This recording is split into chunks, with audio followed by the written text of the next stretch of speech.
नमस्कार दोस्तों, स्वागत है आपका अपना ही YouTube चैनल टुडे एग्जाम पर। दोस्तों, जैसा कि कल 30 नवंबर 2023 और कल आपका दिल्ली पुलिस का एग्जाम था। थर्ड शिफ्ट में हमने एनालिसिस नहीं करा पाया था। थर्ड शिफ्ट में जो 50 प्रश्न पूछे गए जीके जीएस के, उनमें से 44 प्रश्न हमें प्राप्त हो गया है। इन 44 ओरिजिनल प्रश्नों के साथ साथ 44 गुने 6 टाइम आप एक्स्ट्रा फैक्ट देख लेंगे तो 300 के करीब यहाँ से और 50 के करीब प्रश्न है, तो 350-400 के करीब हम यहाँ पे प्रश्नों को डिस्कस करेंगे, अपनी फैक्ट को डिस्कस करेंगे। बेटा, ये टुडे एग्जाम की फैक्ट है। एक बार एग्जामिनर खाना भूल सकता है, लेकिन ये जो फैक्ट है हमारा जहरीला वाला, उसे आपके एग्जाम में लाने से नहीं रोक सकता हो खुद को। ठीक है, तो जिनको कोई सा भी एग्जाम देना है, नहीं सिर्फ दिल्ली पुलिस, कोई सा भी एग्जाम देना है जहां जीके जीएस पूछी जाती है, आप हमारे कंटेंट को फॉलो कीजिए। चाहे तो हमारी प्रैक्टिस सेट की कंटेंट होती है या फिर एनालिसिस होती है। मैंने एनालिसिस को कभी एनालिसिस जैसे पढ़ाया ही नहीं आपको, यह बात आप भी जानते होंगे। मैं उतना ही उसमें भी मटेरियल देता हूं जितना मैं एक एक्स्ट्रा जो आपका प्रैक्टिस सेट में करवाता हूं। ठीक है भाई, तो चलिए शुरू करते हैं। ये जो एनालिसिस की पीडीएफ होती है, इसकी कोई शुल्क नहीं होते हैं, ये आपको टेलीग्राम पर भी मिल जाती है, तो आप वहां से ले सकते हैं। डिस्क्रिप्शन में लिंक भी दिया गया होगा। साधारण नमक में कौन सा तत्व उपस्थित होता है, ये एक जो है लल्लू सा प्रश्न पूछा है। आप सभी जानते हैं कि साधारण नमक का सूत्र NaCl होता है, जिसे हम रसायन के भाषा में सोडियम क्लोराइड कहते हैं। तो इसमें या तो आपके तत्व पूछे हैं तो सोडियम भी तत्व होते हैं और क्लोरीन भी तत्व होते हैं। ठीक है, तो दोनों तत्व देखिए, तत्व आप धातु अधातु सबको कह सकते हैं, लेकिन फिर नेचर के हिसाब से कुछ मेटल है कुछ नॉन मेटल है, तब फिर डिवाइड करते हैं। ठीक है, तो तत्व हम सबको कह सकते हैं, तो सोडियम भी ऑप्शन में हो सकता है और क्लोरीन भी हो सकता है, डिपेंड करता है क्या था ऑप्शन में। इसके अलावा NaCl सोडियम क्लोराइड जिसे साधारण नमक कहा जाता है।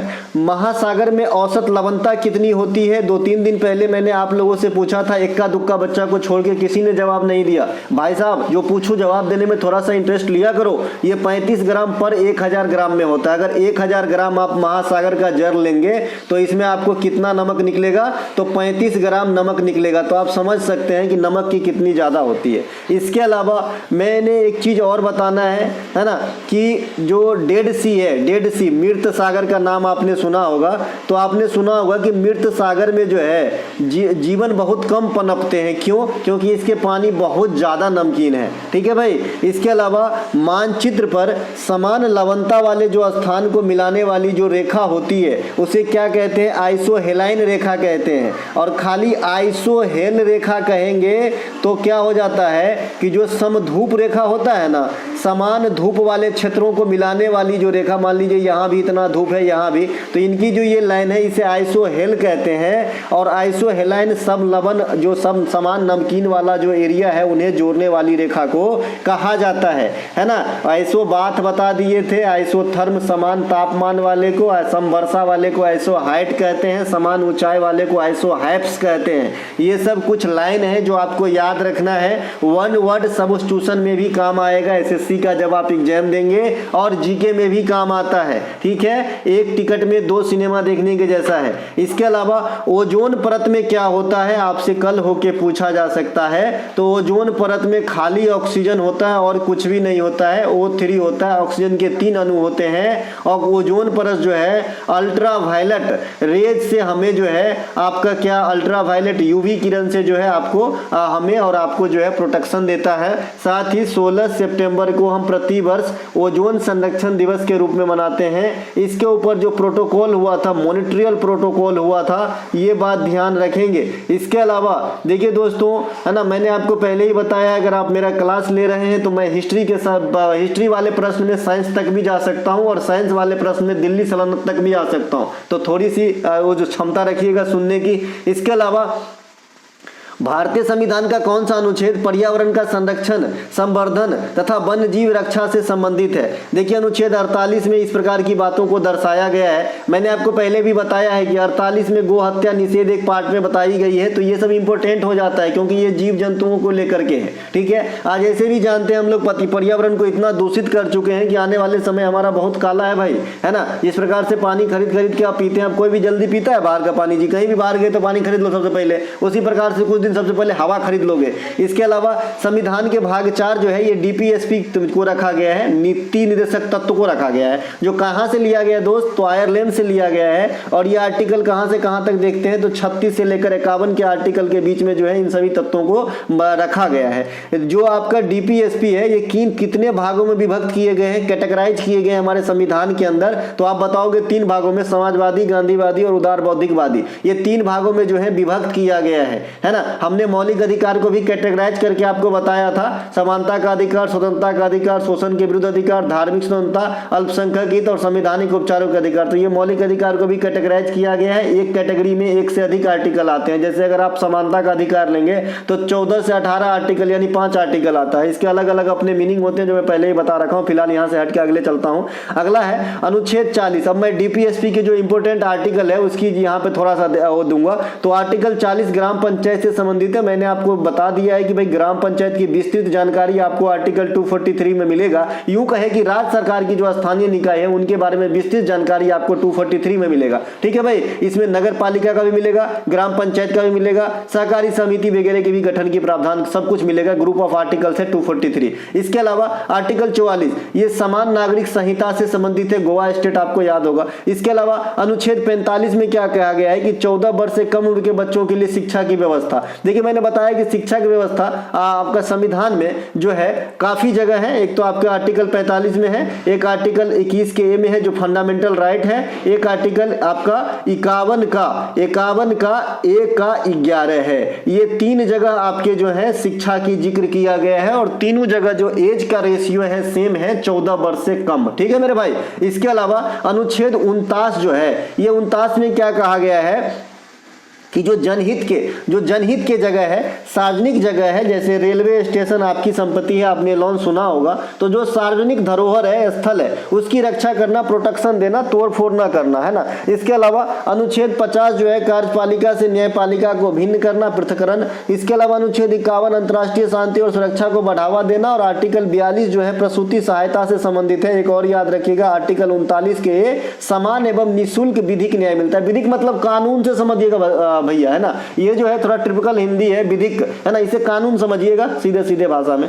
इसके अलावा विधि द्वारा स्थापित प्रक्रिया किस देश के संविधान से लिया गया। अगर आपको याद हो मैंने ये चीज चिल्ला के बताया भाई कि विधि का शासन कहेगा ना तो ब्रिटेन से लेना, और इसी चीज को जो है, चीज अलग है लेकिन लैंग्वेज मिलता जुलता है। विधि द्वारा स्थापित प्रक्रिया, एस्टेब्लिश्ड बाय लॉ, है ना, तो ये जो है आपके जापान से लिया गया है। तो जापान इसका आंसर होगा। लेकिन विधि का शासन कहां से लिया गया है तो मैं फिर से बताऊं, ब्रिटेन आंसर होगा। विधि का शासन ब्रिटेन, एकल नागरिकता ब्रिटेन, संसदीय प्रणाली ब्रिटेन। देखिए जो हमारा लोअर सदन और अपर सदन की बात आई तो ये कहां से आई भाई कि लोकसभा को लोअर सदन कहोगे, क्यों, हाइट में छोटा था क्या? नहीं, ये चीज इंग्लैंड के सदन से आया है। इंग्लैंड में जो मतलब जो मिडिल वर्ग के लोग थे या फिर निम्न तबके के लोग थे, तो इस वाले सदन में बैठने के चलते जो अपर लोग थे ना, उसे आप समझ रहे हैं किस हिसाब से कहा होगा, तो लोअर कहते कहते लोअर सदन बन गया। तो इसी प्रकार से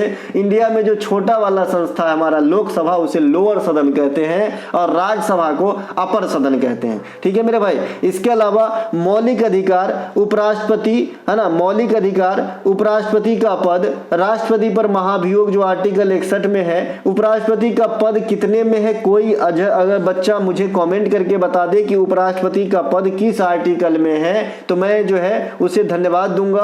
आर्टिकल आपका यहाँ पे मैं लिख देता हूँ 63, आर्टिकल मैं लिख देता हूँ 64, आर्टिकल लिख देता हूँ मैं यहाँ पे एक लिख देता हूँ 68 और एक मैं लिख देता हूँ यार 80 लिख देता हूँ। बताइएगा कौन से आर्टिकल है जिसमें उपराष्ट्रपति का पद जो है निहित है। इसके अलावा प्रस्तावना की भाषा, ये संवर्ती सूची, ये दोनों ही चीज ऑस्ट्रेलिया से लिया गया है। मजबूती के साथ संघ की व्यवस्था कहाँ से लिया गया है, कनाडा से लिया गया है। राज्यसभा में जो 12 सदस्यों का मनोनयन राष्ट्रपति करते हैं और 238 चुनाव के द्वारा आते हैं, टोटल 250 होते हैं, तो ये जो 12 आता है ये कहाँ से आता है, तो ये भी प्रावधान जो है ये आयरलैंड के संविधान से लिया गया है। इन 12 आदमी में कैसा आदमी रहेगा जो कला, संगीत या किसी विशेष क्षेत्र में पारंगत हासिल किया हो, उनको जो है ऐड किया जाता है राष्ट्रपति के द्वारा। ठीक है मेरे भाई। इसके अलावा आपातकालीन व्यवस्था जर्मनी के बीमर संविधान से लिया गया। अपने पास 3 आर्टिकल है, 356, 352, 360। 360 हमारा वित्तीय आपात अब तक लागू नहीं हुआ, 352 राष्ट्रीय आपात और 356 राष्ट्रपति शासन। जब किसी राज्य में संवैधानिक ढांचा के अनुसार शासन व्यवस्था जो है नहीं चल रहा हो, तब उस राज्य में राष्ट्रपति शासन अधिरोपित किए जाते हैं। ठीक है, एक एक चीज को ध्यान से सुनेंगे, काम आएगा भाई। संविधान संशोधन की जो प्रक्रिया है ये दक्षिण अफ्रीका से लिया गया है। इसके एकमात्र आर्टिकल है 368, तो इन्हें भी ध्यान रखेंगे। अब थोड़ा सा अपनी पीडीएफ स्कीम के बारे में बता दें। देखिए हमारे पास जो है, हमने पिछले 1-1.5 साल से आपको पढ़ाना और पीडीएफ स्कीम वाला जो है 1-1.5 साल से नहीं मेरे भाई, हमको लगता है 6-7-8 महीने से इस प्रकार का कर रहा हूँ। बाद बाकी मैं पहले सिर्फ एनालिसिस करवाता था, लेकिन अब तक 4 एग्जाम के लिए मैंने आपको क्लासेस दिया है और चारों एग्जाम में हमारा क्लासेस 80% से अधिक खरा उतरा है। ये आप सभी जानते हैं। मैं हमेशा आपको कहता हूं कि 4000 का कोर्स हमारे 40 रुपया के इस पीडीएफ पे भारी पड़ेगा भाई। ठीक है भाई, इस 4000 पे भारी पड़ेगा और पड़ता आया है। तो मैं थोड़ा सा अपनी बता दूं, जो इच्छुक हैं और डिस्क्रिप्शन में लिंक है, आप खरीद सकते हैं। एसएससी का अगर आप लेंगे पीडीएफ तो ये जो है 800 से अधिक पेजेस की आपको एक पीडीएफ मिलेगी, जिसमें सिर्फ वही कंटेंट होगा जो आपके कंप्यूटर स्क्रीन के अंदर आएगा और कोई भी चीज एक बुक वे में नहीं लिखा होगा कि भाई इतनी बड़ी लाइन लिख दो आपको छांटना है, ऐसा नहीं है। जो भी पॉइंट है, जैसे अब मैं बता दूं, आप विजयनगर साम्राज्य की स्थापना कब हुई? 1336 में हरिहर एवं बुक का। विजयनगर साम्राज्य में कृष्णदेव राय ने किस नगर की स्थापना की? तो नागलपुरम। विजयनगर साम्राज्य पे कितने वंश ने शासन किया? तो 4 वंश, तुलुब, सुलुब, अरविदु और आपका जो है ना संगम। इस प्रकार से अलग अलग पॉइंट में लिखे होते हैं, जैसे आप इस पीडीएफ में भी देख रहे हैं। ठीक है ना, तो उसी स्टाइल में रहेगा, है ना। इसके अलावा आपको टॉपिक वाइज मुफ्त में दिया जाएगा मात्र 25 रुपया में 2 समोसा। एसएससी जीडी डीपी और टॉपिक वाइज ये 40 में आपको दोनों मिल जाएंगे, जिसमें जीडी डीपी के 21 क्लास और एसएससी के 57 क्लास, टॉपिक वाइज के 10 क्लास, कुल मिला के 80-90 क्लास मात्र 40 में। इसके अलावा बीसीसीआई एसएससी टॉपिक वाइज ये आपको 35 में मिलेगा। इसके 40 क्लास आएंगे आपके बीएसएससी के और एसआई के। ठीक है, जिसमें से 10 क्लास हुआ है, अब ये रेगुलर कल से आज से चलेगा। इसके अलावा बिहार एसएससी एसआई और टॉपिक वाइज लेंगे तो 60 रुपया मिलेगा, क्योंकि एसएससी इसमें ऐड हो गया। और 70 रुपया लेते हैं तो ऊपर जितने भी पीडीएफ का ब्यौरा देखा सब मिल जाएंगे। भैया एक बार 70 खर्च करके देख लो, 7 करोड़ की फायदा देंगे, आजीवन जो है याद करोगे मुझे। इसके अलावा राष्ट्रपति के चुनाव में निम्नलिखित में से कौन सा एक भाग नहीं लेते, है ना, मैंने कल भी बताया था ये चीज, है ना। राज्य के विधान परिषद, आप लोग सोचोगे कि ये 10-20 रुपया के लिए रिक्वेस्ट कर रहा है। देखिए दोस्तों, मैं रिक्वेस्ट नहीं कर रहा हूँ आपको, और मैं चाहता भी नहीं हूँ कि जो बच्चे नहीं लेना चाहें वो ले, क्योंकि जो पढ़ना चाहते हैं वही ले, और उनके मन में ये फीलिंग ना आए कि ये जो कंटेंट है किसी से मैं फ्री में लिया हूँ। क्योंकि जैसे ही आप फ्री में, मैं कितना भी अच्छा आपको लिख के दे दूँ, है ना, आप पढ़ोगे नहीं ठीक से, ये मैं अपनी आप बीती बता रहा हूँ। और ये चीज का प्रमाण भी है मेरे पास कि पहले जब मैं सब कुछ फ्री में देता था अपने क्लास की नोट, तो रिजल्ट जो है, रिजल्ट मैंने कभी नहीं इतना सुनता था कि रिजल्ट हो गया मेरा, इसमें हो गया, उसमें हो गया। लेकिन जब से ये पेड वाला सिस्टम करा है ना, बहुत आए दिन व्हाट्सएप पे, यहाँ पे आपने मैसेज में देखा होगा, सर मेरा इधर हो गया, वहां हो गया, यहाँ हो गया। तो ये क्यों होता है कि जब 10-20 रुपया जो इंपोर्टेंट वाला पैसा आप खर्च करोगे ना, अपनी कमाई तो होती नहीं है पढ़ाई के समय में, ठीक है, तो जो अपने पेरेंट्स की कमाई खर्च करते हैं और जो उसका कद्र जानते हैं, तो ये 10-20 रुपया उनसे निकालना चाहता है और उसमें लगन से पढ़ते हैं और जो है फायदा करता है। ठीक है भाई, तो ये जो है आपके आत्मसम्मान की रक्षा के लिए मात्र जो है फी रखा गया। बाद में कि 10-20 रुपया 30 रुपया कुछ फीस होता है। चलिए, राष्ट्रपति के चुनाव में कौन कौन भाग लेते हैं? राज्य के विधान परिषद नहीं लेते हैं भाग, ऐसा पूछा गया था, है ना। तो राज्य के विधान परिषद का कोई रोल नहीं होता है। कल या परसों की पहला क्लास है, मैं बताया हूं पकानी को का दियो दसम। ये राष्ट्रपति के संबंधी जो 52 से 61 आर्टिकल है, इसमें डायरेक्ट जो है एक भी आर्टिकल नगारा नहीं है, हर चीज का अपना अपना मीनिंग है। कल का क्लास देख सकते हैं आप। इसके अलावा जो आपका आर्टिकल 54 में, इसमें राष्ट्रपति के निर्वाचन में कौन कौन भाग लेंगे इसकी जिक्र की गई है। इसकी बात करेंगे कौन कौन भाग लेते हैं, तो लोकसभा, राज्यसभा और राज्य के जो विधानसभा होते हैं ये तो होते ही हैं। बाद बाकी जो यूटी है उसमें 2 में विधानसभा, एक तो दिल्ली में है और एक पदुचेरी में है। तो इन दोनों विधानसभा के जो निर्वाचित सदस्य होंगे वो भी लेंगे भाग, यानी संसद के सभी निर्वाचित सदस्य, राज्य के विधानसभाओं के सभी निर्वाचित सदस्य, साथ ही दिल्ली और पदुचेरी के निर्वाचित सदस्य भी भाग लेते हैं राष्ट्रपति के चुनाव में। ठीक है मेरे भाई। केंद्र शासित प्रदेश दिल्ली को राजधानी क्षेत्र क्षेत्र का दर्जा कब दिया गया था और कौन से संविधान संशोधन के दिया गया था? This is very important point, है ना। आप इसे नोट करके रखिएगा, एसएससी इसे खोजता रहता है, ठीक है। तो ये 69वां संविधान संशोधन 1991 में, है ना, जो है राजधानी क्षेत्र का दर्जा दिया गया दिल्ली को। उपराष्ट्रपति के चुनाव में कौन भाग लेते हैं? तो संसद के सभी सदस्य भाग लेते हैं, यानी राज्यसभा के जो 250 होगा से होगा, लोकसभा में जितना सदस्य सब भाग लेगा, कोई मतलब चाहे कोई रिस्ट्रिक्शन नहीं है, मनोनीत हो निर्वाचित हो कोई फर्क नहीं पड़ता है। इनके अलावा एक क्वेश्चन और आता है कि निम्नलिखित में से किस अधिकारी की नियुक्ति राष्ट्रपति नहीं करते हैं? तो उसके ऑप्शन में उपराष्ट्रपति होते हैं। देखिए उपराष्ट्रपति की नियुक्ति नहीं होती, यहाँ पे आपने स्पष्ट देखा कि उसकी चुनाव होती है। और राष्ट्रपति और उपराष्ट्रपति से जो चुनाव संबंधित विवाद उत्पन्न हो जाता है किसी कारणवश, तो इसकी निपटारा कौन करेंगे? तो ओनली सुप्रीम कोर्ट करेंगे, क्योंकि सुप्रीम कोर्ट से नीचे अगर इस तरह की मामला चला जाए ना कि भाई राष्ट्रपति के चुनाव में विवाद हो गया और आप सत्र न्यायालय में लेके वो मामला चले जा रहे हो, तो भाई गरिमा की हास होगी, क्योंकि आप जानते हैं राष्ट्रपति हमारे देश के सर्वोच्च नागरिक, तीनों सेनाओं का प्रमुख, है ना, ये होते हैं। इसके अलावा राष्ट्रीय ग्रामीण स्वास्थ्य मिशन की स्थापना पूछा गया है 2005 में। ये ग्रामीण सेक्टरों में जो गरीब तबके के लोग हैं उनके स्वास्थ्य में जो है सुदृढ़ीकरण या सुधार लाने के उद्देश्य से किया गया था, उस समय प्रधानमंत्री के द्वारा 2005 में। इसके अलावा रामकृष्ण मिशन की स्थापना किसके द्वारा किया गया था? भैया विवेकानंद साहब के द्वारा 1897 में किए गए थे रामकृष्ण मिशन की स्थापना। रामकृष्ण परमहंस जो थे ना, विवेकानंद साहब जी के गुरु जी थे, है ना। इनका ओरिजिनल नाम भी पूछता है, गंगाधर चट्टोपाध्याय नाम हुआ करता था, ठीक है। तो ये बात भी ध्यान रखेंगे। कहा जाता है कि माता काली इन्हें साक्षात दर्शन देते थे, इस तबके के मतलब इतने पहुंचे हुए पुरुष थे। इनके अलावा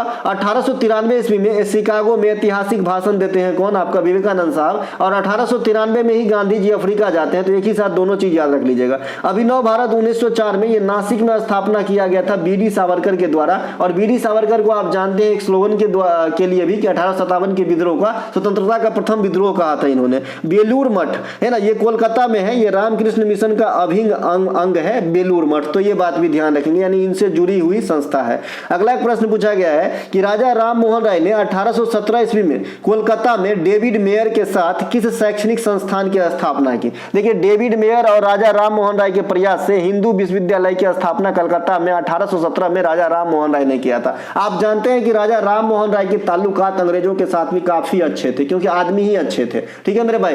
ये जो है भारत में जो भी मतलब उस समय जो भी कुरीतियां हुआ करती थी, जो भी मतलब बैड प्रथा हुआ करता था, उन सभी के खिलाफ में थे राजा राम मोहन राय। इसीलिए राजा राम मोहन राय को आधुनिक भारत का पिता, आधुनिक भारत का जनक, आधुनिक भारत का अग्रदूत कहा जाता है। राजा की उपाधि अकबर द्वितीय के द्वारा दिया गया था। राजा राम मोहन राय की मृत्यु देश से बाहर इंग्लैंड में हुआ था। तो ये लास्ट वाला लाइन पहले पढ़ दिया राजा राम मोहन राय की बड़ाई में। इनके अलावा 1825 में राजा राम मोहन राय ने वेदांतम कॉलेज की स्थापना भी की है। तो दो कॉलेज है, एगो आपका हिंदू विश्वविद्यालय वेदांतम कॉलेज, एगो और कॉलेज का पूछता है अलीगढ़ विश्वविद्यालय का। तो सर सैयद अहमद खान जो है इनके संस्थापक है अलीगढ़ विश्वविद्यालय का। एगो और रख लीजिएगा बीएचयू का। बीएचयू का जो फाउंडर में नाम आता है मदन मोहन मालवीय का नाम आता है, जिसे महामाना भी कहा जाता है। और यूपी पेट के एग्जाम में पूछा गया था कि महामाना किसे कहते हैं। देखिए मुझे हर बात याद रहता है ना। एक बार जो चीज देख लूँ ना तो याद रहने की मतलब भूलने की सवाल नहीं उठती। बहुत कम, मैं अपनी बड़ाई नहीं कर रहा हूँ, एकाग्रता, है ना, पूरी तरीके से अगर आप फोकस करते हैं कोई भी चीज पे तो भूलने की सवाल ही नहीं उठती भाई। हाँ अब आदमी है तो थोड़ा बहुत तो भूलेगा, नहीं तो भगवान हो जाओगे, है ना। लेकिन फिर भी मैं बता रहा हूँ बहुत दिन तक स्टेबल रहता है अगर आप पूर्णतः समर्पण होकर कोई चीज करते हो तो, ठीक है। इनके अलावा 1815 में राजा राम मोहन राय आत्मीय सभा और 28 में ब्रह्म समाज की स्थापना भी की थी। ये पूरी स्लाइड की हो गई। मैंने ये भी बताया कि आने वाले दिन में कौन कौन से कॉलेज के संस्थापक का नाम पूछा जाता है। इसके अलावा सूर्य मंदिर, अच्छा एक चीज और संस्थापक में पूछा जाता है, आजकल ट्रेंड में है कि जो भारतीय ओलंपिक कमेटी है इसके संस्थापन में जो है किसको दिया जाता है श्रेय? तो दोराबजी टाटा को दिया जाता है, ठीक है। दोराबजी टाटा को भारतीय ओलंपिक समिति 1927 गठन का जो है श्रेय दिया जाता है। और पहला अध्यक्ष भी दोराबजी, सर दोराबजी टाटा ही बने थे। सर कहना बहुत जरूरी है क्योंकि टाटा अपने आप में सम्मानीय है। इनके अलावा सूर्य मंदिर की मूर्तियां किस नृत्य से संबंधित है? अब सूर्य मंदिर कोणार्क कहा जाता है, कोणार्क नृत्य महोत्सव भी होता है, तो ओडिसी नृत्य होना चाहिए। बताइएगा कि इसमें ओडिसी ऑप्शन में था कि नहीं। ओडिसी नृत्य में, है ना, राधा कृष्ण के प्रेम प्रसंग को ही दर्शाया जाता है। ये बात नहीं जानते हैं तो आप जान लीजिए, है ना, क्योंकि भगवान जगन्नाथ भी कहीं ना कहीं जो है विष्णु का ही अंश है, ठीक है। तो राधा कृष्ण प्रेम प्रसंग आप कह सकते हो ओडिसी नृत्य को। साथ ही साथ मैंने मणिपुरी नृत्य कहा था, मणिपुरी नृत्य में भी राधा कृष्ण प्रेम प्रसंग ही कहते हैं। मोहिनी अट्टम में भगवान विष्णु की मोहिनी स्वरूप है ना। भरतनाट्यम में हमने कहा था कि अगर पूछे तो शिव बताइएगा, शिव है ना, माने भोलेनाथ। इसके अलावा ओडिसी नृत्य ओडिशा का प्रमुख शास्त्रीय नृत्य है। इनके प्रमुख कलाकार में आएंगे तो सोनल मानसिंह, सोनल मानसिंह में स्टार लगाएंगे, ये स्टार हैं अपने आप में। गुरु केलुचरण महापात्रा ये जो है ओडिसी के गुरु हैं। संयुक्ता पनिगिरी ओडिसी से संबंधित है। माधवी मुदगल ये भी ओडिसी से संबंधित है, माधवी मुदगल। इलियाना सिस्टारिस्टा का नाम सुने होंगे है ना। तो देखिए सोनल मानसिंह में हमने ये स्टार क्यों लगाया, तो स्टार इसलिए लगाया मेरे भाई क्योंकि ये भरतनाट्यम भी कर लेती है, और जब भी इनसे क्वेश्चन पूछता है ना तो भरतनाट्यम ऑप्शन में रहता है, ओडिसी रहता ही नहीं है, क्योंकि जनरल का ये चाल है। मेन इसका सेक्टर ओडिसी रहा, लेकिन भरतनाट्यम भी करती थी। और इसी के साथ मैंने यामिनी कृष्णमूर्ति भी बताया था, यामिनी कृष्णमूर्ति भरतनाट्यम के साथ साथ कुचिपुड़ी भी कर लेती थी। ठीक है। गुरु केलुचरण महापात्रा एगो सृजन नामक संस्था का स्थापना किया था। कहां पर है ये? डांस वाला स्कूल है, ये आपके उड़ीसा में है। एगो दर्पण एकेडमी पूछता है तो ये दर्पण एकेडमी मृणालिनी साराभाई के द्वारा स्थापित किए गए डांस वाला स्कूल है। एगो Yamini school of dance Delhi में है, यामिनी कृष्णमूर्ति के द्वारा किया गया है ना। एगो आपका नालंदा वाला डांस स्कूल है, ये बंबई के अंदर है। कनक रेले इनसे जुड़े रहे हैं। तो ये कुछ संस्था है डांस पर आधारित, जरूर याद रखिएगा। निम्नलिखित में से पूर्वी घाट का बंदरगाह कौन है? मैंने आपको बता रखा है कि भाई भारत की शेप कुछ इस प्रकार से है। तो ये वाली जो लाइन है ये पश्चिमी घाट है, और ये वाली है जी आपका ईस्टर्न घाट है ना। और इसके अलावा जो ये भी शेप पे है यहाँ पे आता है हमारा तमिलनाडु भाई साहब। इसीलिए पूर्वी घाट और पश्चिमी घाट का जो मिलन स्थल है तमिलनाडु में होती है, और यहीं पे आपका नीलगिरी पहाड़ियां होती है।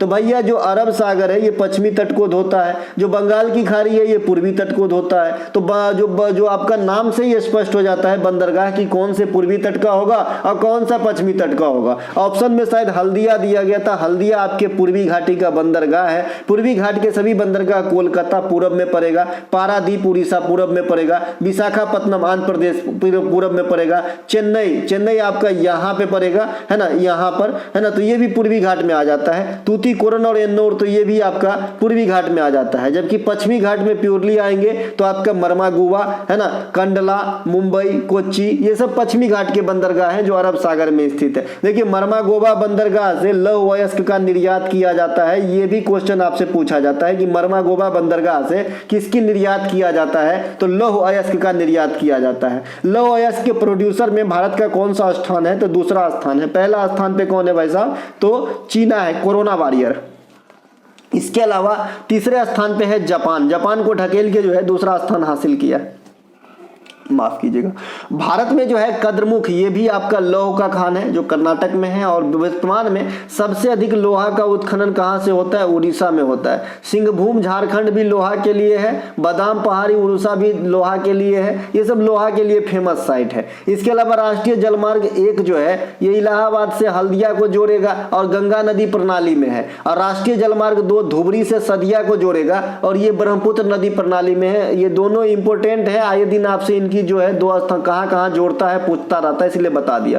देखिए सेम फॉर्मेट में क्वेश्चन बताया, सेम फॉर्मेट में क्वेश्चन पूछा है। WTO 1995 में किस संस्था से प्रस्थापित हुए थे? आप जानते हैं कि मैं 4-5 चीज एक ही सांस में बता देता हूं कि ये कौन सी चीज है, कि भाई इसकी स्थापना नहीं हुई थी, इसको प्रतिस्थापित किया गया था, रिप्लेस किया गया था। जैसे पहले भी शेप का टी शर्ट आप पहनते थे, अब कहीं देख रहे हैं गोल शेप वाला, तो आप गोल शेप वाला पहनोगे, तो रिप्लेस किए हो न कि बदले हो। टी शर्ट ही पहन रहे हो लेकिन अलग टाइप का, सेम ना। तो इसी प्रकार से गैट का स्थान लिए थे। गैट का फुल फॉर्म बहुत ही इंपॉर्टेंट है, अगर आप रेलवे का एग्जाम देते हो तो वहां पे बार बार पूछता है ये। इसका होता है general agreement on tariff on trade, है ना। इन्हीं के जगह पे 1955 में विश्व व्यापार संगठन वर्ल्ड ट्रेड ऑर्गेनाइजेशन WTO की स्थापना होती है। इन दोनों का ही मुख्यालय जिनेवा में ही है। देखिए गैट का भी मुख्यालय जिनेवा में था, और जब WTO से रिप्लेस किया गया तो इसके मुख्यालय जिनेवा में है। 1921 में स्थापित इंपीरियल बैंक ऑफ इंडिया, सबसे पहले इस बैंक की भी इतिहास अलग है।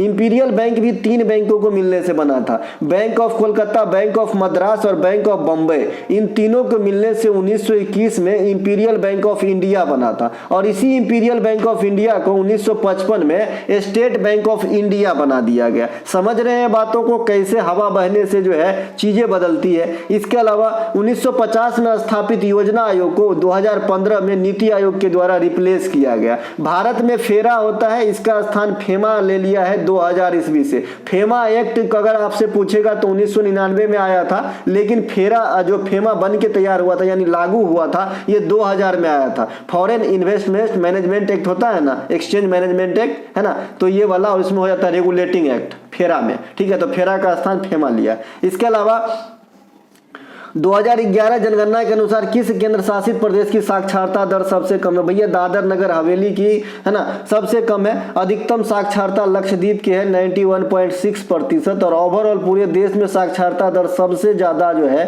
केरल का था 94% है ना 2011 के सेंसस के अनुसार। केंद्र शासित प्रदेश में सबसे अधिक लिंगानुपात सेक्स रेशियो पुदुचेरी की है और वैसे राज्य में सबसे अधिक लिंगानुपात केरला की है और सबसे कम हरियाणा का है, ठीक है भाई। इसके अलावा दक्षिण भारत के मंदिर प्रवेश के गलियारों को क्या कहते हैं? सेम क्वेश्चन बताया है, गोपुरम। गोपुरम जो है ये दक्षिण भारत के मंदिर की विशेषता होती है, जो एक लंबा चौड़ा प्रवेश द्वार होती है, गलियारा होती है, इसे हम गोपुरम कहते हैं। हमारा ड्राइंग बहुत कमजोर है, नहीं तो बना के दिखाता।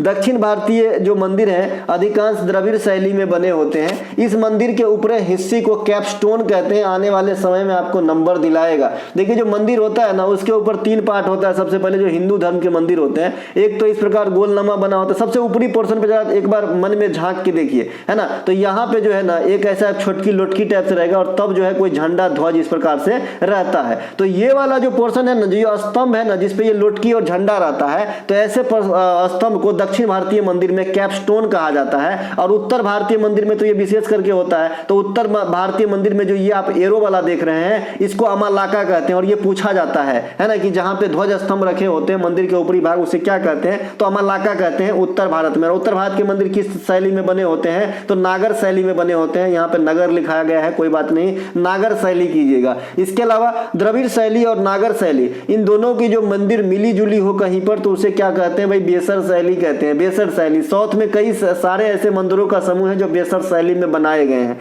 इनके अलावा बौद्ध धर्म से संबंधित महत्वपूर्ण वस्तुओं को, खास करके जो अंत्येष्टि होने के बाद जो उनके हित के समान है या फिर उनके जो महत्वपूर्ण सामान है उनको जो सुरक्षित रखे जाने की जगह होती है उसे स्तूप कहा जाता है। आई होप आप समझ रहे हैं हमारा देहाती भाषा। इसके अलावा स्तूप के ऊपरी भाग जो होते हैं उसको छत्र या हर्निका कहा जाता है। ये भी आपके एग्जाम में क्वेश्चन पूछे जाते हैं। ये बौद्ध धर्म से हो गया, वो नागर शैली ऐसी दक्षिण भारत से उत्तर भारत से मंदिर के ऊपरी पोर्शन को क्या कहते हैं ये हमने डिस्कस कर दिया। अब हम आते हैं भाई इंडो इस्लामिक वास्तुकला। इंडो इस्लामिक वास्तुकला में जो गलियारा होता है, जो प्रवेश द्वार होता है, उसे पिस्ताक कहा जाता है। हालांकि पिस्ताक का ये सही नहीं है, इस प्रकार से लिखेंगे तालब्य सा का आधा होता है पिस्ताक, है ना। ये उर्दू में है ना, ये जो है पिस्ताक, ये इस्लाम धर्म में जो उनके तीर्थ पवित्र जगह होते हैं उनकी जो प्रवेश द्वार होते हैं उसे पिस्ताक कहते हैं, ठीक है। इस प्रकार जैसे गोपुरम आप समझते हैं ना उसे समझिए, सिंपल सी बात है। इसके अलावा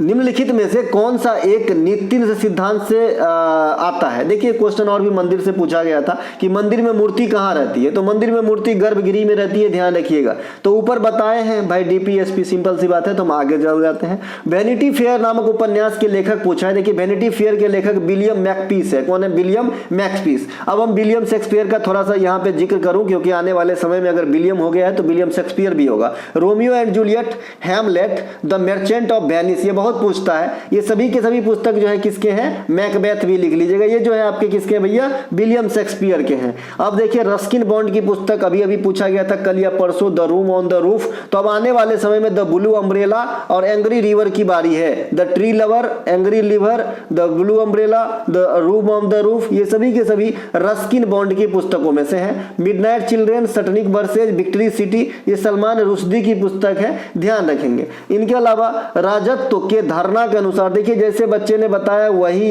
यहाँ पे लैंग्वेज है, यहाँ पे कुछ और लिखा हो सकता है, ये 100% श्योर नहीं कि ये वाली क्वेश्चन जो अभी आप देख रहे हैं 100% सेम लैंग्वेज में होगा।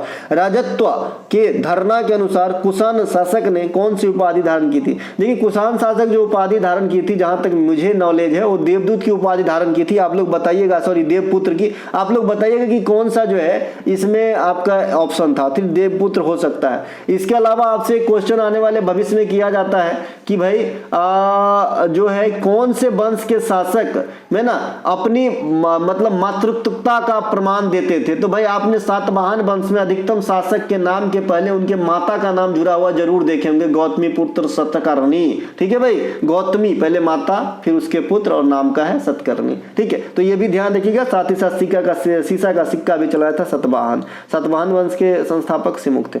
कुषाण वंश के संस्थापक बता दूं कुजुल कफडीसिस, इस प्रकार से नाम ही है भाई, कफडीसिस। इसके अलावा भारत में अगर आपसे कहे कि भाई पहली बार स्वर्ण मुद्रा कौन चलाया, तो इंडो बैक्टीरियन हिंद यूनानी शासक, या फिर इसे हिंद यवन शासक भी कहते हैं। इसके अलावा बड़े पैमाने पर स्वर्ण मुद्रा कौन चलाए, तो कुषाण शासकों ने चलाया, चूंकि यहाँ से कुषाण से क्वेश्चन उठा था। इसके अलावा कौन से चोल शासक श्रीलंका पे कब्जा किया था? भैया श्रीलंका पे चोल शासक जो है गंगोई कोंडा चोलम, यानी राजराज प्रथम, यही जो है श्रीलंका पे अधिकार किया था। इसे गंगोई कोंडा चोलम भी कहा जाता है। राजराज प्रथम ने तंजौर में बृजेश्वर मंदिर भी बनवाए, जिसे राजराजेश्वर मंदिर भी कहा जाता है। चोल वंश के संस्थापक विजयालय हैं। चोल वंश फेमस थे अपनी जो है नेवी पावर के लिए, नौसैनिक शक्ति के लिए। इसके अलावा उस्ताद फैयाज खान किस घराने से संबंधित है? देखिए उस्ताद फैयाज खान आगरा घराने से संबंधित है, गायक थे ये, है ना, उस्ताद फैयाज खान। आगरा घराने के संस्थापक हाजी सुजान खान है, सुजैन नहीं, सुजैन भी है एक, ठीक है ना, तो सुजैन आप सभी समझते हैं ऋतिक रोशन की है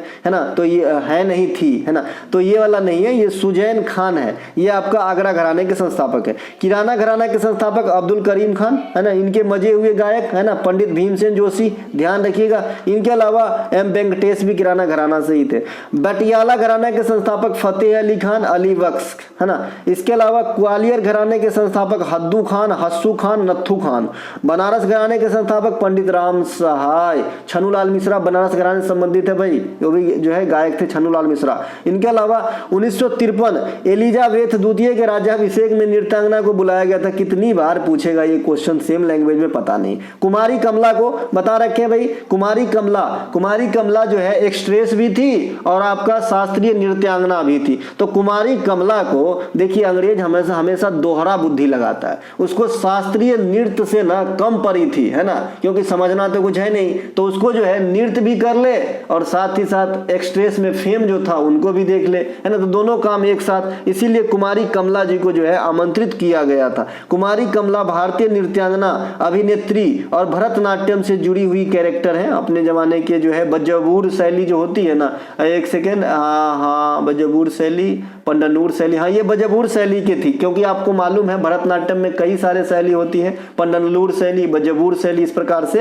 है ना। इसके अलावा जो 1853 में ब्रिटेन के महारानी एलिजाबेथ की ताजपोशी में उन्हें बुलाया गया था। देखिए ये जो एलिजाबेथ है ना 1853 से 2022 तक जो है रानी थी ब्रिटेन की। अभी 2022 सितंबर में इनकी डेथ हुई है, ठीक है। और अब जो है ब्रिटेन के राजा चार्ल्स तृतीय बने, अभी राजा है, अभी महारानी नहीं है, ठीक है। इस प्रकार से ध्यान रखेंगे, ये सबसे लंबे दिन तक जो है ब्रिटेन के इतिहास में रानी रही आपका, ये कौन, महारानी एलिजाबेथ सेकेंड। इसके अलावा ISSF विश्व कप 2023 मिस्र काहिरा में कब हुआ था? तो ये फरवरी 2023 में हुआ था। देखिए ISSF बाकू में भी हुआ है, ISSF रियो डी जेनेरो में भी होने वाला है, तो ये काहिरा वाला पूछा गया है। काहिरा वाला इसलिए पूछा जाता है मिस्र वाला, क्योंकि काहिरा में पदक टैली में पहला स्थान भारत को मिला था। 4 गो गोल्ड मिला था और 3 गो जो है ब्रॉन्ज मिला था। 7 पदकों के साथ भारत जो है पहले स्थान पे था। इस प्रतियोगिता में 4 स्वर्ण पदक कहां से आए जरूर ध्यान रखिएगा आने वाले समय के लिए।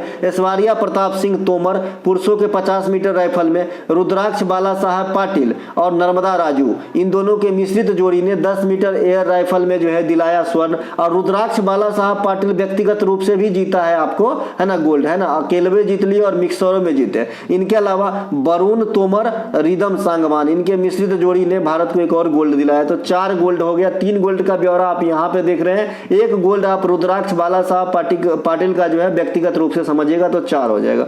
दोनों सदनों की अध्यक्षता कौन करता है? भैया लोकसभा के अध्यक्ष करते हैं। संसद की संयुक्त अधिवेशन आर्टिकल 108 के अनुसार कौन बुलाते हैं? प्रेसिडेंट बुलाते हैं, लेकिन इसकी जो है मतलब अध्यक्षता जो है स्पीकर करते हैं, है ना, स्पीकर करते हैं। इसके अलावा अनुच्छेद 110 धन विधेयक से संबंधित है, आप सभी जानते हैं। संसद के 2 बैठकों के बीच मैक्सिमम गैप कितनी होनी चाहिए? 6 मंथ की से अधिक हो ही नहीं सकता, क्योंकि साल में कम से कम 2 बैठक तो रिक्वायर्ड है। इनके अलावा अहमद बहरी ने 15वीं शताब्दी में किस वंश की स्थापना की थी? तो अहमद बहरी निजाम शाही वंश की स्थापना की थी। ये MTS वाला क्लास देखिएगा, मुझे नंबर तो एग्जैक्ट याद नहीं है, मैंने वहाँ पे इमाद शाही, बारिद शाही, अहमद शाही, आपका निजाम शाही, ये सभी वंश जो है ना मैंने बता दिया था एक में 4 मतलब एक्स्ट्रा फैक्ट में एक क्वेश्चन को रख के, ठीक है भाई। तो सब चीज पहले ही करवा दिया हूं, बस करने की देरी है भाई, है ना। तो अहमद बहरी निजाम शाही राजवंश। कुतुब शाही राजवंश की स्थापना कुतुब शाह ने किया था। बारिद शाही राजवंश की स्थापना अली बारिद, ये बारिद है, द कर लीजिएगा, बारिद, है ना। एक वालिद भी होता है, और उस दिन भी मैं पूछा था जब ये मैं पढ़ाया था, वालिद जो है उर्दू में पापा को कहते हैं मेरे ख्याल में, है ना। इसके अलावा अली बारिद ने किया था आपका वारिद शाही राजवंश की स्थापना, ठीक है। इनके अलावा इसकी राजधानी बीदर था, बीदर। विश्व की सबसे लिखित लंबी संविधान भारत। अब विश्व की सबसे छोटकू संविधान कहोगे तो अमेरिका को मान सकते हो आप। इसके अलावा जो नहीं लिखा गया और विस्तृत संविधान भी है तो ब्रिटेन का है। संगीत नाटक अकादमी पुरस्कार से सम्मानित पंजाब में कौन से नृत्य है? देखिए इस क्वेश्चन का कोई औचित्य ही नहीं निकलता है। संगीत नाटक अकादमी पुरस्कार से सम्मानित पंजाब के कौन से लोक नृत्य है? भाई कोई कैरेक्टर को दिया जा सकता है, या फिर किसी नृत्य के लिए किस कैरेक्टर को दिया गया, ऐसा कुछ क्वेश्चन हो सकता है, तो मैं इसकी जवाब नहीं दे पा रहा हूं। चलते हैं आगे। एशियाई खेल 2023 में किस खेल में F64 स्पर्धा में स्वर्ण पदक जीता गया? किसने जीता ऐसा? तो सुमित आप जानते हैं कि ये खुद का रिकॉर्ड तोड़ दिया, ये खुद का ही रिकॉर्ड तोड़ दिया, 73.29 मीटर भाला फेंक के, और फिर से गोल्ड जीत लिया है सुमित अंतिल। ये पैरा जेवलिन थ्रोअर हैं। इनके अलावा विश्व एथलेटिक्स चैंपियनशिप 2023 है ना, जो आपका बुडापेस्ट हंगरी में हुआ है, तो यहाँ पे नीरज चोपड़ा फिर से जो है गोल्ड जीत लिए हैं। देवेंद्र झाझरिया ये भी पैरा भाला फेंक के खिलाड़ी हैं, कल मैंने आपको बताया था, और इन्हें पद्म भूषण दिया गया है, तो ये बात जरूर ध्यान रखेंगे। साथ ही मैं आपको बता दूं कि जो महिला का जेवलिन थ्रो का जो रॉड होता है उसकी वजन होता है 600 ग्राम, और जो पुरुष की जो जेवलिन थ्रो होती है उसकी वजन होती है आपका 800 ग्राम। 8 बन गया ना 6 का, बहुत अच्छा, 800 ग्राम, ठीक है। तो पुरुष वाला 800 ग्राम, मेल वाला और फीमेल वाला 600 ग्राम, ध्यान रखिएगा। चलते हैं आगे। इनके अलावा कलोल, मैसाग, नगामम, ये तेल छत्र कहाँ है? देखिए मैसाग और नगामम को तो मैं नहीं जानता, लेकिन आप कलोल जरूर सुने होंगे, ये पारंपरिक नाम है भाई, कलोल, अंकलेश्वर, है ना भाई। तो हम कलोल से पकड़ लिए कि ये गुजरात में होगा, और ये गुजरात में ही होना चाहिए, है ना। इसके अलावा अंकलेश्वर तेल क्षेत्र ये भी गुजरात में है। ऐश्वर्या मंगला तेल क्षेत्र ये राजस्थान में है। डिगबोई तेल क्षेत्र ये असम में है, और ये भारत की पहली तेल रिफाइनरी कारखाना 1901 ईस्वी में चलाया गया था। 1901 ईस्वी में आप नोबेल पुरस्कार की स्टार्टअप भी याद रख सकते हो। इनके अलावा बरौनी रिफाइनरी ये बिहार में रूसिया के सहयोग से, रूसिया नहीं रसिया के सहयोग से चलाया गया था। भाई हिंदुस्तानी है ना, तो अंग्रेजी इतना फोनेटिक्स भाषा में कैसे निकलेगा भाई, है ना। तो ये रूस के सहयोग से। इसके अलावा मैं आपको बता दूं, जैसे कल पूछा गया था, देखिए दिल्ली पुलिस में 3 चीज को एक ही जगह डाल देता है, और एगो हल्का दूगो भारी देता है। जैसे कल पूछा गया था, कल मैंने बताया भी था कि जुआरी नदी और दूगो और था, मपूसा जुआरी, और एगो और था भी याद नहीं आ रहा है कि कहाँ बहती है। तो आपने मपूसा का नाम नहीं सुना होगा, एगो और था उसका भी नाम नहीं सुना होगा, लेकिन जुआरी नदी का तो नाम सुने हैं ना। ये तो कितने बार हम पढ़े हैं कि गोवा में है, तो गोवा से पकड़ लिए। ऐसे ही 2 दिन पहले दिल्ली पुलिस के एग्जाम में आपसे पूछा था कि सूरत नवसारी और एगो और जगह का नाम था, सूरत, नवसारी और हाँ भावनगर, ठीक है, अब याद आ गया भाई। सूरत, नवसारी और भावनगर। भावनगर।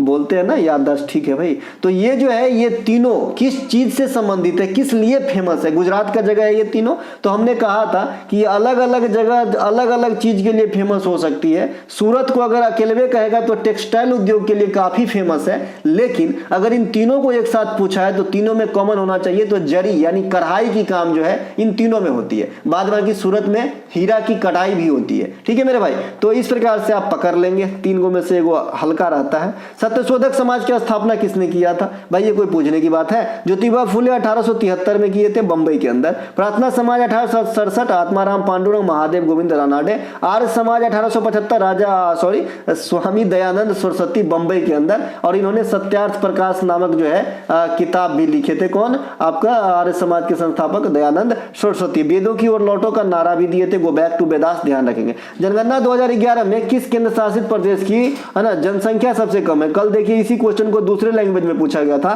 कि किस केंद्र शासित प्रदेश की जनसंख्या 2011 के अनुसार 1 लाख से कम है। ठीक है, और आज पूछा गया सबसे कम है ना। तो करना क्या चाहते हो, है ना? तो ये जो भैया उत्तर प्रदेश में सबसे अधिक जनसंख्या, सिक्किम में सबसे कम जनसंख्या, आप राज्यों की बात कर लिए। केंद्र शासित प्रदेश में सबसे अधिक दिल्ली की और सबसे कम लक्षद्वीप की। देखिए ना 64,473 जो है ऐड किया गया, मतलब रिकॉर्ड किया गया था उस समय। इसके अलावा 36वां राष्ट्रीय खेल में सबसे अधिक पदक किसने जीता? क्लू वाला क्वेश्चन है ये। मैंने हमेशा आपको बताया है कि जीत भले ही 36वां राष्ट्रीय खेल में सर्विसेज टीम को दिया गया था, है ना। सब सर्विसेज टीम को जो है सबसे ज्यादा जो है स्वर्ण पदक जीतने के कारण जो है विनर जरूर घोषित किया गया था, लेकिन ओवरऑल सबसे अधिक पदक महाराष्ट्र जीता था। तो जो बच्चे यहाँ पे महाराष्ट्र मारा होगा उसी का राइट आंसर होगा। ठीक है मेरे भाई, है ना। अभी मैंने फिर आपको बताया कि 36वां राष्ट्रीय खेल आपके लिए पुराना नहीं होना चाहिए, एग्जामिनर के लिए पुराना हुआ है। ठीक है, तो आपको पढ़ना ही है। 36वां राष्ट्रीय खेल सर्विसेज टीम को विजेता घोषित किया गया।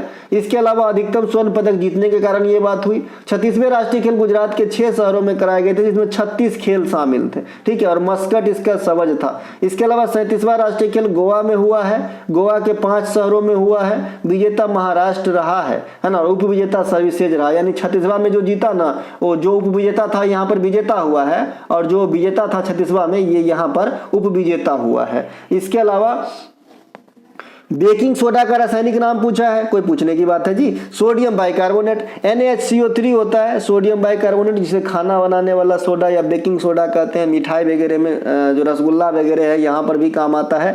इसके अलावा Na2CO3 10H2O, ये जो है धोबन सोडा को कहते हैं। वो और छूट गया NaOH, इसे कास्टिक सोडा कहते हैं, सोडियम हाइड्रोक्साइड कहते हैं। CaOCl2 इसको क्वेश्चन में घेरा जाता है। तो ये कैल्शियम हाइपोक्लोराइट होता है, इसे विरंजक चूर्ण या ब्लीचिंग पाउडर कहते हैं, और इसका उपयोग आपसे छुपा हुआ नहीं है। H2SO4 सल्फ्यूरिक अम्ल कहते हैं, आयल ऑफ विट्रियोल कहते हैं, रसायन का राजा कहते हैं, सभी प्रकार के बैटरी में इसे ही भरते हैं। ये सब आपका सल्फ्यूरिक अम्ल H2SO4। 5वीं खेलो इंडिया यूथ गेम कहाँ हुआ है? 2023 मध्य प्रदेश में। पहला संस्करण 2018 दिल्ली में हुआ था। 5वीं खेलो इंडिया यूथ का जो 5वां संस्करण मध्य प्रदेश के कितने शहरों में? 8 शहरों में। विजेता कौन बना? महाराष्ट्र।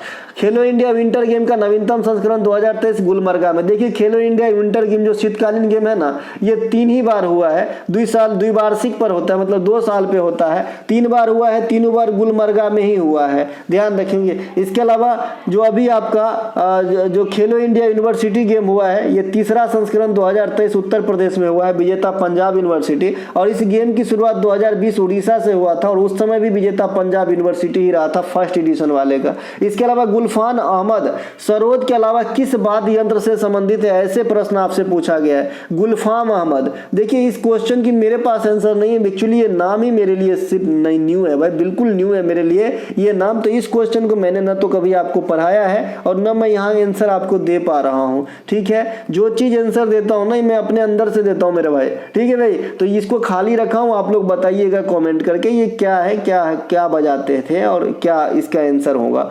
दिल्ली के मुख्यमंत्री की नियुक्ति कौन करते हैं? राष्ट्रपति करते हैं। आप सभी जानते हैं केंद्र शासित प्रदेश दिल्ली के मुख्यमंत्री की नियुक्ति भी राष्ट्रपति ही करते हैं। भारत के राष्ट्रपति जो है, दिल्ली की जो मुख्यमंत्री है वो किसके सलाह से? तो दिल्ली का जो उपराज्यपाल होते हैं, है ना, उनके सलाह से करते हैं। इसके अलावा अनुच्छेद 239 AA में दिल्ली को केंद्र शासित प्रदेश जो उपराज्यपाल के द्वारा प्रशासित घोषित करता है, यानी दिल्ली को केंद्र शासित प्रदेश घोषित करता है। 239 AA, है ना, दिल्ली को राजधानी क्षेत्र का दर्जा दिया गया था 1991 के अंदर। इसके अलावा कृषि, अच्छा दिल्ली का अपना विधानसभा भी है, दिल्ली का और पुदुचेरी का अपना विधानसभा भी है, ध्यान रखिएगा। और इन दोनों विधानसभा के सदस्य जो है निर्वाचित वाला राष्ट्रपति के चुनाव में भी भाग लेते हैं। दिल्ली में अभी आम आदमी पार्टी की सरकार है, आम आदमी पार्टी की सरकार पंजाब में भी है भगवंत सिंह मान का। इनके अलावा कृषि किस विषय का, अच्छा आम आदमी पार्टी से क्वेश्चन और याद रखिएगा, ये नेशनलाइज पार्टी हो गया है, इसे राष्ट्रीय पार्टी का दर्जा मिल गया है। कृषि किस अनुसूची का विषय है, राजसूची का विषय है। कृषि हो चाहे कृषि पर टैक्स हो, चाहे कृषि जो भूमि का जो लगान का जो गांव घर में रसीद काटने आता है ना कर्मचारी, आप खेतीहर, अगर आपके घर में खेती होती है तो आप जरूर जानते होंगे ये रसीद काटने आता है कर्मचारी, है ना। अब तो डिजिटल हो गया होगा, जब हम लोग देखते थे तो लाल वाली टुकड़ा में फाइल बंद करके लाता था, फिर सबका नाम ले लेके रसीद काट के देता था और पैसा लेता था। तो ये जो भूमि पे शुल्क है ना, ये भी राज्य सरकार की जो है बात है, राज्य सूची में आएगा, ठीक है भाई। इसके अलावा राज्य सूची में कृषि कर आता है, भूमि पर संपदा शुल्क आता है, कारागार यानी जेल, पुलिस, लोक व्यवस्था, लोक स्वास्थ्य, भू राजस्व, ये सभी के सभी राज्य सरकार की विषय है, यानी राज्य सूची की विषय है। शिक्षा, वन, विद्युत, वन्य जीव जंतुओं का संरक्षण, दंड विधि प्रक्रिया, संवर्ती सूची, ये जो है आपके जो है संवर्ती सूची में आएंगे। देखिए दंड विधि प्रक्रिया, मान लीजिए कि खाली इस पे संघ को ही कानून बनाने का अधिकार है ना, संघ को ही कानून बनाने का अधिकार है। एक सेकेंड के लिए सोचिएगा, जरा गौर कीजिएगा। मान लीजिए दंड विधान प्रक्रिया को एक सेकेंड के लिए आप सोच लीजिए कि इस पे सिर्फ संघ को ही कानून बनाने का अधिकार है, राइट, है ना। और केंद्र में मान लीजिए कि बीजेपी की सरकार है, बीजेपी की सरकार है, ठीक है। और जो है भारत की कोई सा एक स्टेट में पकड़ लेता हूं, मुझे पता नहीं, ये अभी माइंड नहीं कीजिएगा किसकी सरकार है, उत्तर प्रदेश ही पकड़ लेता हूं। मान लीजिए उत्तर प्रदेश में आपका किसी दूसरे पार्टी का सरकार है, मैं किसी पार्टी का नाम नहीं लूंगा, बीजेपी के अलावा किसी दूसरे पार्टी की सरकार है, और दंड विधान विधि जो है बनाने की प्रक्रिया बीजेपी की है। अब इसकी जो कोई नेतागण फंसेगा, है ना, तो संघ ही कानून बनाएगा, तो उस समय क्या होगा, बहुत स्ट्रिक्ट कानून बना देगा, ठीक है मेरे भाई। तो इसलिए जो है इनमें दोनों का मशवरा लेना बहुत जरूरी है, राज्यों का और केंद्रों का। इसीलिए इसे समवर्ती सूची नाम से स्पष्ट है कि दोनों का मशवरा से काम होता है, ठीक है भाई। इसके अलावा प्रतिरक्षा, विदेश मामले, नागरिकता, बीमा, शेयर बाजार, रेलवे, जनगणना, ये सब में जो है केंद्र का अपना अधिकार होता है जो संघ सूची में है, ठीक है। अब संघ सूची, राज सूची, समवर्ती सूची में कानून कौन बनाते हैं तो मैं पहले बता रखा हूं। इसके अलावा संघ सूची में कितने विषय, 100 है, राज्य सूची में कितने हैं, 61 है, और समवर्ती सूची में सबसे कम 52 है। इनके अलावा लोसार महोत्सव आपसे पूछा गया है। लोसार महोत्सव जो है अरुणाचल प्रदेश, है ना, मैंने एक दिन आपसे ये भी बताया था मेरे भाई कि कार्यपालिका और न्यायपालिका अगर पृथक नहीं होता तो क्या होता। जैसे आपने आर्टिकल 50 देखे कि भाई कार्यपालिका से न्यायपालिका को अलग करता है, अगर ये दोनों अलग अलग नहीं होता, ये दोनों एक दूसरे में इंटरफेयर जो अभी नहीं करते, अगर कर रहे होते तो क्या होता, तो बहुत अनर्थ हो जाता, समझ रहे हैं। कार्यपालिका भी आपका यानी सरकार भी आपका, और जो कानून बनाओगे, जो सजा वगैरह जो फैसला करोगे वो भी आप ही करोगे, तो इसका मतलब सारा तो अपना हित में कर लोगे मेरे भाई, है ना। जो आपके विरोधी है उसके हित में तो कोई बात ही नहीं होगी, तो इसीलिए इन दोनों को अलग रखा गया है, ठीक है मेरे भाई, है ना। जहां पे इसीलिए सर्वोच्च न्यायालय को आपका जो है अंतिम सुरक्षा जो है आपको वहां पे मिलता है सर्वोच्च न्यायालय में। जब कोई नहीं सुनेगा तो वहां पे जो है आपको सुना जाएगा, और इसके लिए आर्टिकल 32 का आपको प्रयोग करना होता है। लोसार महोत्सव, लोसार महोत्सव पूछा गया अरुणाचल प्रदेश, हिमाचल प्रदेश और लद्दाख तीनों जगह होता है। मैंने आपको बताया था कि ये बौद्ध धर्म से संबंधित है, जहां जहां बौद्ध धर्म के लोग रहते हैं लगभग यहाँ पे मनाया जाएगा, जिसमें 3 स्टेट फेमस है जो इसको मनाते हैं। इनके अलावा लद्दाख में जो अन्य त्योहार है, लद्दाख की अन्य, यहाँ पे मैं अन्य लिखना चाह रहा था, उन्हें लिखा गया है। लद्दाख के अन्य प्रमुख त्योहारों में स्पुतनिक, गस्तर और हेमिस ये प्रमुख है। देखिए हेमिस नेशनल पार्क भी है लद्दाख के अंदर, जो इंडिया का सबसे बड़ा नेशनल पार्क है, और यहाँ पे आपको स्नो लियोपर्ड्स मिलेंगे। इनके अलावा अरुणाचल प्रदेश के अंदर जो है मुखौटा नृत्य, इसे युद्ध नृत्य भी कहते हैं, सिंह और मयूर नृत्य भी होता है, मोपिन त्योहार और सोलुंगा त्योहार भी होता है। लोसांग सागा दावा ये सिक्किम में होता है। एक पुस्तक आपसे पूछा गया, विवादास्पद है, the Making of a legend, पुस्तक के लेखक कौन है, तो the Making of a legend इस प्रकार की पुस्तक बिंदेश्वरी पाठक ने लिखा है ना। The Making of Gandhi, The Making of Mahatma, इस प्रकार से भी काफी सारे चीज आप में अवेलेबल है। तो बताइएगा कि ये क्वेश्चन कौन सा था, है ना, ये वाला जो क्वेश्चन है ये कौन सा था। तो मिलेंगे हम अगले वीडियो में। जय हिंद दोस्तों, अच्छा लगा हो तो लाइक करें, अपने दोस्तों में शेयर करें। जय हिंद।